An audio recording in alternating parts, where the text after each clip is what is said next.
All right, guys, now we're gonna go over how to change the resolution. If you're having resolution issues, if you change that to TV, obviously it's harder to come by a 1080p television nowadays. Everything's 4K, so sometimes the resolution can get a little messed up on the machines.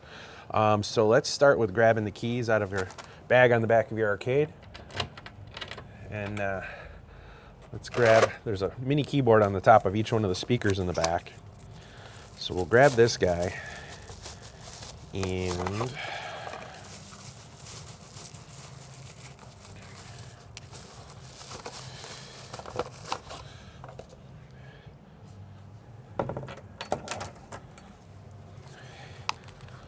in the backs of most of these, they're not pre-plugged in. So you've got to open up the back of this.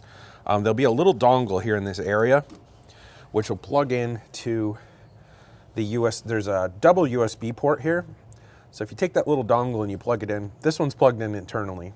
But if you plug the little dongle in there, and we'll bring the keyboard to life here. All right, so we got our keyboard on now, and we'll go into the arcade here, go to the all, and we're gonna go to the left into settings and press the select button.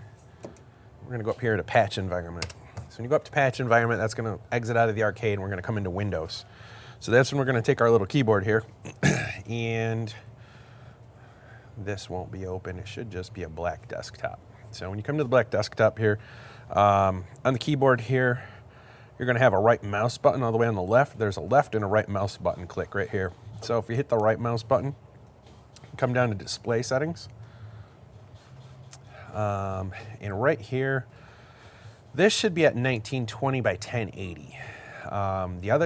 But even though that's set on the 4K TVs, it can kind of get messed up. So we come down to advanced display settings.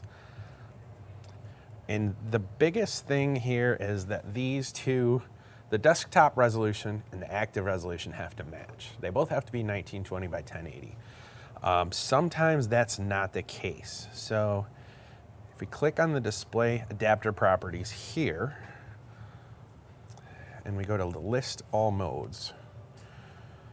So this could be off. This could be set by, to anything. So if, let's say it's this here. The biggest thing we want to do, so if it's not looking right, we're going to want to go to the list mode. And we want to make this the same. So this is going to be 1920 by 1080 by 59 hertz. Click on OK there. So that way, both the desktop resolution and the active signal resolution are the same. And then come back down here. And just for good measure, I like to just do a full restart. Go to the Windows button, go to restart. And now when this thing boots back up, it should come to the correct resolution on your screen. And that should fix your resolution problem.